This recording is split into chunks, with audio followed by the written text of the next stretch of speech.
17 za soka katika mchezo ambao unatarajiwa kuchezwa kati ya Young Africans dhidi ya Simba. Rasmi tumeweza kuona majina yakitolewa, huku muamuzi wa kati akiwa ni Ahmed Arajiga Faraji. Hebu tutazame Ahmed Arajiga, ni sifa zipi ambazo zimemfanya yeye kuchaguliwa kwa mara nyingine na kuaminiwa na bodi ya ligi kuweza kusimamia sheria 17 katika mchezo huu mkubwa barani Afrika wa dabi ya Kariakoo. Ahmed Arajiga ni muamuzi bora kwa sasa kwenye ligi yetu ya Tanzania. Unamzungumzia Ahmed Arajiga, ni muamuzi bora na amefanya vizuri kwa zaidi ya misimu miwili, na hizi dabi amekuwa akizichezesha. Unakumbuka ile dabi ya goli 5-1 Yanga anamfunga Simba Sports Club, Ahmed Arajiga alikuwa kati na kila mmoja alikubali kwamba Simba alistahili kufungwa goli 5-1 na Young Africans.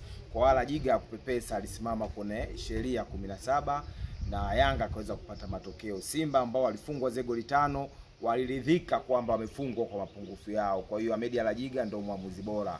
Tumeona kipindi cha hivi karibuni kwenye mashindano tofauti ya kufuzu AFCON, Arajiga amekuwa akiteuliwa na kafu, Komba ateuliwa na kafu na baadhi ya waamuzi, lakini pia kwenye klabu bingwa barani Afrika na shirikisho pia Arajiga anatokea. Hivi karibuni ametoka kuchezesha mchezo wa RS Berkane, ulikuwa ni wa shirikisho, alichezesha Arajiga. Kwa hiyo Arajiga kwa sasa hakuna haja ya kumung'unya maneno, ni kuthibitisha kwamba ndio muamuzi bora kwa sasa. Amempita mbali Ramadhani Kayoko, amemzidi mbali Elisasi, amewazidi mbali waamuzi ambao walikuwa wanapewa sana hizi dabi. Na hata kutazama ile seti ya waamuzi ambayo inakwenda kuchezesha tarehe 8 mwezi huu wa 3 kati ya Young Africans dhidi ya Simba Sports Club, unamuona muamuzi mkongwe kabisa Mkono kutoka Tanga, na yeye pia atasimama, atakuwa line 1, line 2 amepewa Kasimu Mpanga ambaye anatokea mkoani Dar es Salaam. Kwao ni waamuzi watatu, lakini zimechi za Simba na Yanga huwa kuna orodha ndefu ya waamuzi na watu na maafisa mbalimbali.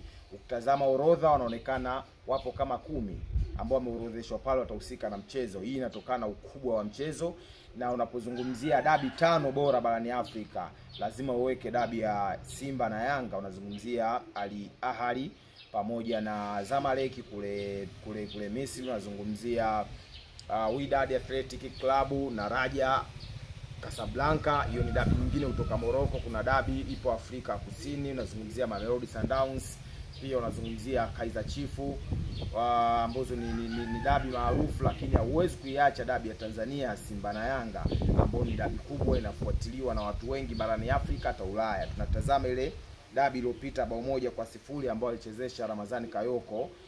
Ile dabi tuliona kwenye sio tunasema tunavibanda umiza, tuliona kumbi mbalimbali Uingereza, Marekani, watu kutoka East Africa ambao wanaishi Ulaya, wanaishi Amerika, walikuwa wanatazama, wanatuma zile klipu zao. Tunaona vitu kama hivyo na vinaenda vizuri. Kwa hiyo hii ni dabi kubwa, inahitaji muamuzi mkubwa. Ahmed Arajiga ni muamuzi mkubwa kwa sasa nchini Tanzania. Anapochezesha mchezo wote, kwanza hayumbi kwenye maamuzi. Anaamini yeye kwamba hiki ni right ni right, hiki sio right hakiwezi kuwa right. Kwa hiyo akikuflash kadi ya njano, kadi nyekundu, hakuna mtu anajutia. Hatuoni kadi zikifutwa kuchezesha Arajiga. Hatuoni watu wakilaumu sana, watu wanalaumu kidogo tu kutokana na tempo ya mchezo ulivyokuwa, lakini mwisho wa siku kila mtu anaridhika. Kwa kuchezesha kwa Ahmed Arajiga mchezo wa Simba na Yanga tarehe 8, kwangu mimi amestahili kutokana na ubora alionao, na yeye ndio muamuzi bora kwa sasa Tanzania. Lakini kutazama katika mchezo wa mwisho ambao wekundu wa Msimbazi Simba dhidi ya Azam, baadhi ya mashabiki walisikika wakisema kwamba man of the match ni Arajiga. Lakini sambamba na hayo, bodi ya ligi wao hakujali wakamteua Arajiga kusimamia mechi nyingine ya pili mfululizo kwa ukubwa hapa Tanzania, lakini pia na bara la Afrika. Pengine kwa upande wa Simba kuna baadhi ya watu watakuwa hawajaridhishwa na maamuzi ya bodi ya ligi kumchagua kuwa ndiye pirato wa dabi ya Kariakoo. Watu wanaolalamika, umezungumzia issue ya mechi ya Azam na Simba, anilalamika ni shabiki. Mashabiki wengi hawajifundishi mpira, wanajifundisha kushabikia timu. Kwa hiyo kuwa na mahaba na timu, lakini haufuatilii mpira wa miguu kwa kina. Yani kwamba haujihusishi moja kwa moja na mpira wenyewe. Huyu analalamika leo hii, unaweza ukampa karatasi na peni akupangie kikosi cha kwanza cha mchezaji yoyote ule, yani kwamba Goalkeeper anakaa eneo hili, namba 2 hapa, 3 4 5 mpaka ufike 11. Hawezi kupangia.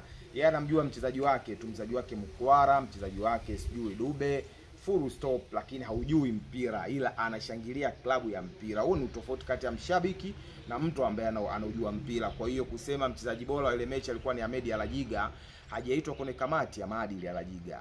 Hakuna onyo lolote ambalo amepewa. Kwa hiyo alionekana yuko sawa. Kwa kama yuko sawa, bodi ya ligi wamejiridhisha Ahmed Alajiga anatosha, na hata tangu ametangazwa Ahmed Alajiga hakuna malalamiko. Watu tu wamechukua barua ya 2021 ile Yanga walisema wanashtuka kuona Ahmed Alajiga amepangwa kwenye mchezo wao wa Azam Federation Cup kitwa hivyo zamani, lakini sasa hivi ni CRDB Federation Cup, lakini hakuna malalamiko ya viongozi wa hizo timu ambao wametoka na lalamika. Kwa kwangu mimi Ahmed Alajiga anatosha, na hata akichezesha tarehe 8 kama anashinda Simba Sports Club atashinda kwa uwezo wake na si kwa kubebwa na muamuzi. Kama atashinda Yanga Africans ni uwezo wake na maandalizi, na sio Ahmed Alajiga atakuwa amehusika kwenye hilo. Japokuwa tuna kauli yetu ambayo tunaishi kwa sasa Tanzania, waamuzi nao ni binadamu. Ndio tumekuwa tunaishi na hizo kauli kwamba waamuzi ni binadamu, anakosea, ni binadamu anakosea, lakini kuna makosa mengine ni ya makusudi, lakini kuna makosa mengine unaona kabisa haya makosa sio ya makusudi, yametokea. Huenda line 1 kamwangusha center referee au line 2 kamwangusha center referee, ndivyo hivi vitu vinatokea. Sasa hivi tunamjadili Ahmed Alajiga, atumtaji Kasimu Mpanga, atumtaji Mkono, lakini tunamtaji Alajiga ambaye yeye ndo atakuwa kashika kipenga na anaamua ile game. Na watu wengi wanaamini muamuzi anakwenda kuchezesha mchezo. Muamuzi haendi kuchezesha mchezo. Muamuzi anakwenda kusimamia sheria 17 za mpira wa miguu. Haendi kuchezesha. Nyinyi ndio mnacheza. Na yeye pia ni miongoni mwa watu ambao wapo kwenye uwanja. Kwa hiyo anatafasiri, hii ni faulo, hii ni penalty, hii ni kona. Haya yani kwamba hii imestahili kuwa offside kwa sababu ana wasaidizi wake wanakwenda kusimamia sheria 17+1, lakini hawaendi kuchezesha. Watu pia waelewe katika hilo eneo. Kwa hiyo tumwamini Ahmed Alajiga. Mpaka sasa hakuna muamuzi bora kwenye nchi yetu. Na kama atakuwa na muendelezo kwa miaka 3, 4, 5 kwa uwezo alionao, tutamwona Alajiga anachezesha hata robo finali ya klabu bingwa barani Afrika, robo finali ya AFCON au nusu finali anaweza kachezesha kutokana na ubora alionao. Cha kwanza anajitunza. Cha pili anaonekana ni mtu ambaye anafanya sana mazoezi na anasoma. Waamuzi wengi wanabweteka kwamba wanaamini kama mchezaji kwamba ukishajua umejua, yani ukijua mpira miguu kama kujua kuendesha baiskeli. Yani hata usipoendesha miaka 7 ukija kuendesha muendesha, lakini mazoezi na kusoma inasaidia sana. Kwa Ahmed Alajiga mimi sina shaka naye, na uhakika kila kitu kitakwenda vizuri, na mtu ambaye atastahili kushinda tarehe 8 atashinda, ambaye anastahili kufungwa atafungwa. Kama game itakuwa pacha sio mbaya pia, lakini sioni lawama zikienda kwa waamuzi moja kwa moja. Moja ya sifa ambayo umeitaja kwa Ahmed Alajiga ni mtu ambaye anasimamia maamuzi yake. Akisema ni kadi nyekundu ni nyekundu, akisema ni njano ni njano, lakini pia akisema hii ni penalty ni penalty.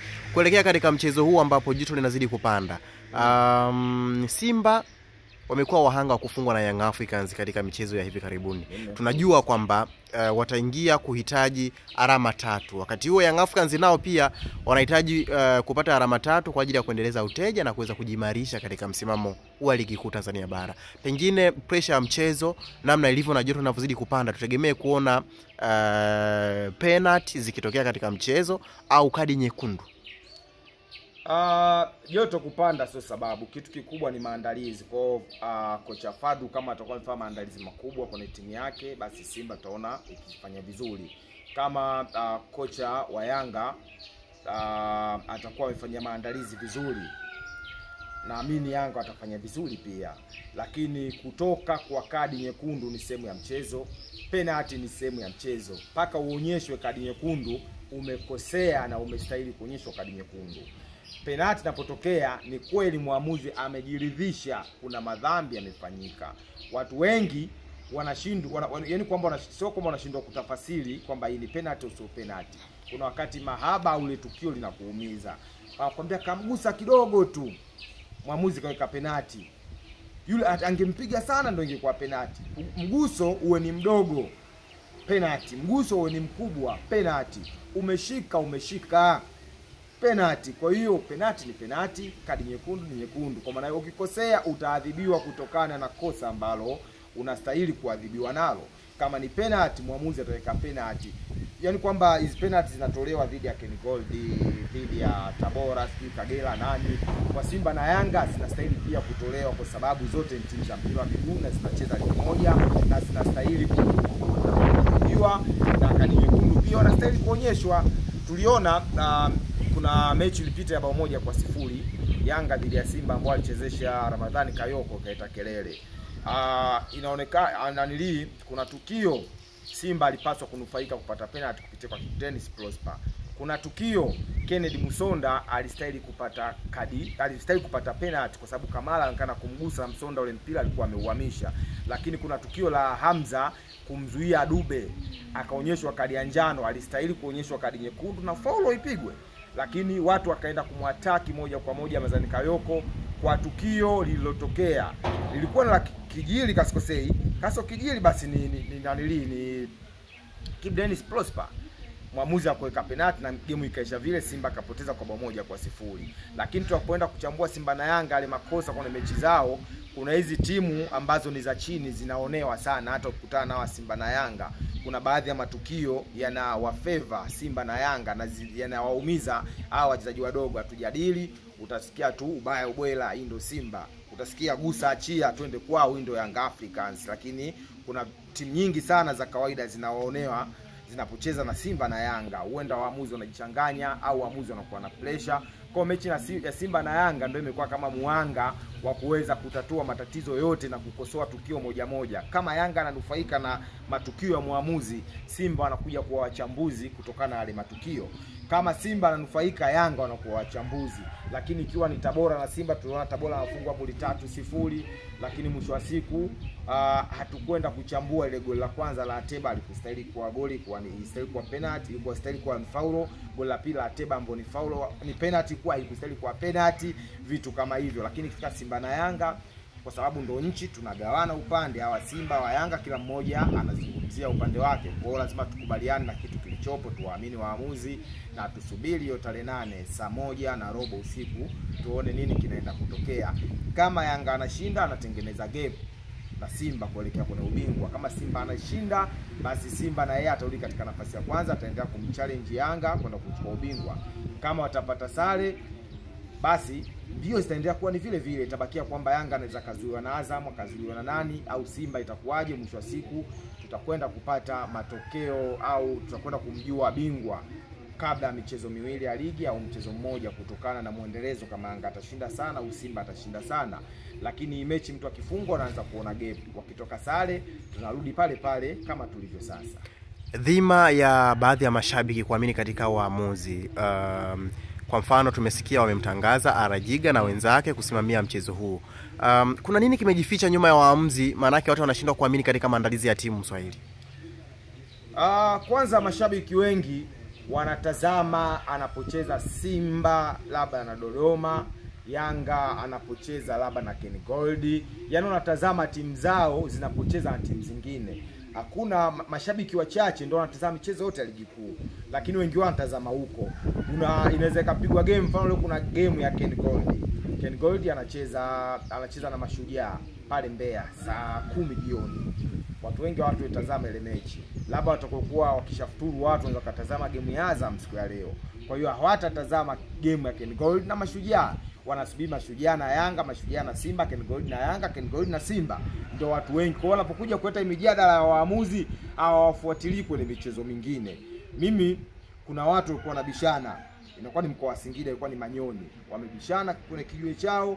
Mimi nikapigiwa simu na ndugu yangu anaitwa Fadhili Hamidu, akasema tulie tupate majibu. Inasemekana Ramadhani Kayoko amefungiwa na mpaka sasa hajachezesha mechi yoyote. Tunaomba majibu yako. Nikamwambia juzi tu amechezesha mechi ya Fountain Gate dhidi ya Ken Gold. Ken Gold akishinda goli 2-0. Alikuwa na Ramadhani Kayoko, lakini pia ameshakuwa table referee zaidi ya michezo 3. Hajafungiwa, yupo. Wakajiridhisha, wakakubali. Kwa maana hiyo wale walibishana kwa sababu hawatazami mechi za timu nyingine, wanatazama mechi za Simba, wanatazama mechi za Yanga peke yake. Kwa hiyo mashabiki, wafuatiliaji wa mpira wakitazama mechi zote za ligi, nafikiri vitu haviwezi kuwepo.